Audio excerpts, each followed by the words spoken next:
Hi guys, I've just been doing my regular Monday barefoot on the grass, and I've been watching this storm just building over there. Had another 5 minutes to go. They've given me 35 minutes. About 30 seconds ago there was a flash of lightning, and about 2 seconds later there was a clap of thunder. So I'm out of there. I've pulled the pin. As you can see, that storm is starting to build. I had been watching it, but I hadn't seen no lightning until that strike. So my car's parked over there. I'm just about to go and hop in it and drive home, because this storm has come up a lot quicker than I thought it would.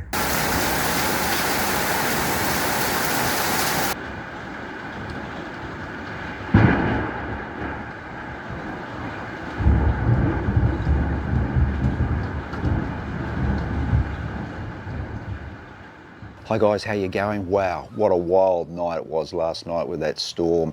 I was watching it, thought I was going to get my run done, but it wasn't to be, and I was pretty glad that I got out of there, because by the time I got home, about 10 or 15 minutes later, went from daylight to darkness. So yeah, it was a bit of a wild ride. Anyway, this video I'm going to go through really what's next after the Melbourne Half Marathon nearly 2 weeks ago. Normally I'll do a race recap, but this time I'm not. Pretty much covered off everything in that last video that I did from the Melbourne Half Marathon. I will mention a couple of things before I do move on to what comes next with my running. Firstly, I got to say, it's probably the most enjoyable event that I have done for a long, long time. I had that knee issue leading in, and that just basically took all the pressure away from times or anything like that. And yeah, I just had a lot of fun, and talking to the camera around on course, high-fiving people on the side of the road. And yeah, it was just just one of the more enjoyable runs that I have had at an event. And I've also got a greater appreciation for those runners that start in the middle to the back of the pack. Look, I started about the 2 hour 30 pace group. Oh, it was just crazy, the amount of people. You're pretty much battling to hold your place on the road. People are ducking and diving to try and get some clear air. Yeah, it's pretty crazy back there. Because now that I've got a bit older and I've slowed down a fair bit, you know, I'm seeding myself further and further back in the field. It's a bit of a challenge back there, and yeah, as I said, I've got a greater appreciation for those runners that do start back there, because obviously closer to the front of the field, you've got, I've just got some birds here in the tree behind the camera, guys. At the front of the pack, you know, you've got faster runners, and the field does really open up a little bit more because they are running at a faster pace. So you get a little bit more clear air.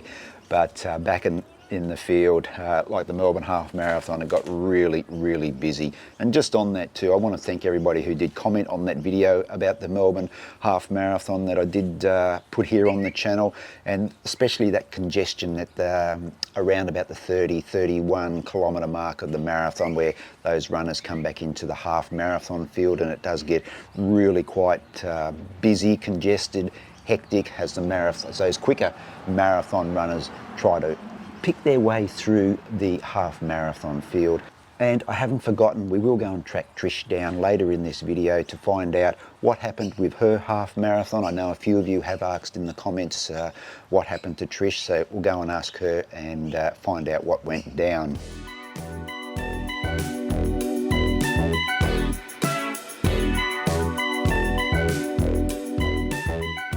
That sort of brings me now to what's next. I'm going to be brutally honest here, guys. When my knee did flare up 3 or 4 days before the half marathon, and I was unable to complete a run, I really did go through thoughts of maybe this is it. My knees aren't the greatest, as you know, and there will come a time when, you know, it's just going to get too uncomfortable for me to continue running.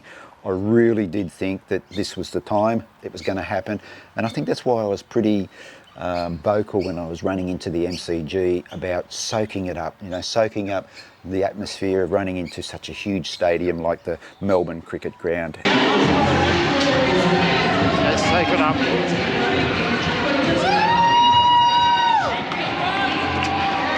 Let's soak this up. Have a look at these guys. MCG. I even thought at that stage that, you know, this may be my last run ever, because leading into it, the knee was really uncomfortable. But I got through okay. Yeah, look, the knee was really sore afterwards, and I did take 5 days off after the Melbourne Half Marathon. We went down to my dad's farm, about 2.5 hours southeast of Melbourne, and just really relaxed. We did some odd jobs around the farm and just forgot about running. It wasn't until we came back to Melbourne, we did park run at Albert Park. Shout out to Bartek and Julian for making the long drive to come and say g'day at that park run. I did that park run. The knee felt okay, a little bit niggly to begin with, but once I sort of warmed up, it was okay. And I thought after doing park run that, okay, maybe it's not time, maybe I've still got some running to come. What are we now? We're about 9 days since we've been back home, and I've run 7 of those 9 days. The knee is okay. Look, it's never going to be 100%. I'm probably operating around about 90-ish%, I suppose. It's a bit niggly to start with, but it warms up okay, and I haven't had any sort of real issues with any of the runs that I have done over those past 9 days. I will say, though, that as we're getting closer to summer, I have readjusted my running routine. I am running nowhere near the amount of mileage that I was pre the Melbourne Half Marathon. I'm down now, I think last week was about 55 kilometres, and that's where I'm going to sit for probably the next 3 or 4 months through summer. I do struggle a little bit with the heat in summer because I am running in some of the hottest parts of the day because of my work situation. I'm going to be really kind on the body during summer.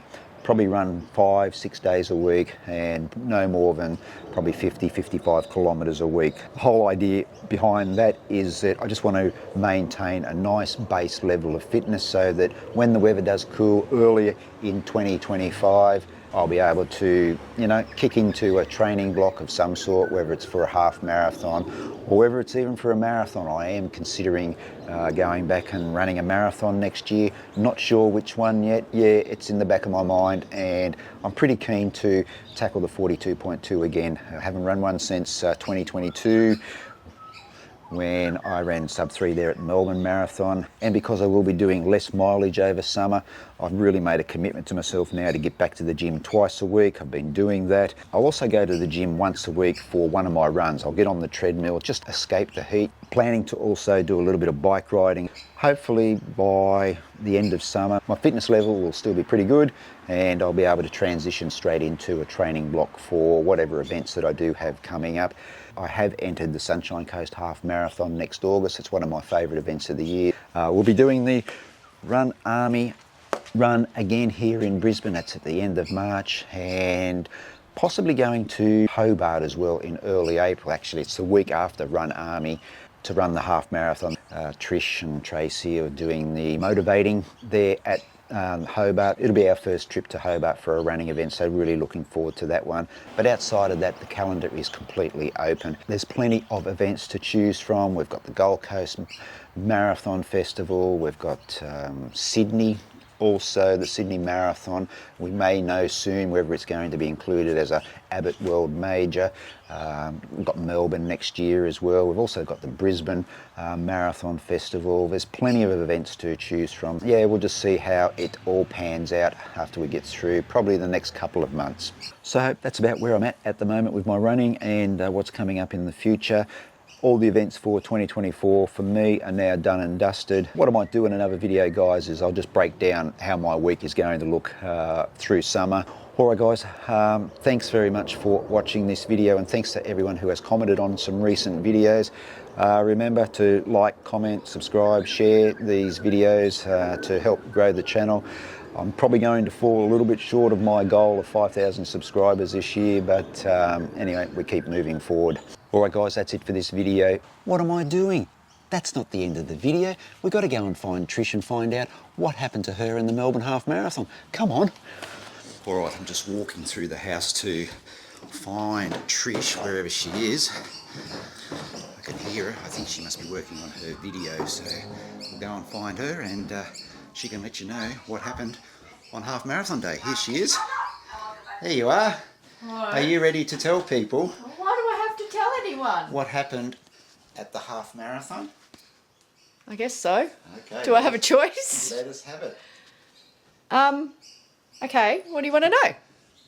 Well, I went, I lined up, People are concerned that they didn't see you in the results, so can you tell them what happened on race day? Oh, I'm fine. Thank you for your concern, but I'm all right. Well, I lined up with you and we started the race, and I got to. Do I have to? Yes. I got to 800 metres in at Federation Square and decided I didn't feel like doing it. I took my bib off. I put it in my pocket. I gave myself the moment to have a think about it. I went to the bathroom, came back out, looked at the runners going past and thought, nah, it wasn't for me that day. So I didn't do it. I went back to the hotel. I had a swim, and every stroke in the swim, I thought to myself, I'd rather be here than there. I'd rather be here than there. And so I had no regrets. And then I went and had a shower, got changed, came back to the MCG and messaged you and said, I'm here waiting for you. And that was it. And I figured that we spent the money, like what, you register almost a year in advance. We'd already spent the money, so that was long gone because I did feel a bit wasteful. But then I also thought, the money's spent whether I suffer for the next 2.5 hours or not. So I might as well not suffer and go and have a nice day. And I did. So thank you for your concern, but I had a good morning. Good for you. My only regret was that I ditched my Kmart $10 jersey, which I really actually quite liked. And I did think about going back to the start line and trying to find it in all the thousands of jumpers that had been discarded. But then I thought that was being tight because it was being given to charity. So I figured I could go and rebuy that if I really wanted to. But that was my only regret for the morning. Thanks for asking. Thanks for explaining. Okay. There you go. That's what happened to Trish on half marathon day. So all is good. Really do appreciate it if you've made it all the way through to this point. Wherever you are, run well, run safe, be kind to each other, and I will see you in the next video real soon. Take care. Bye for now.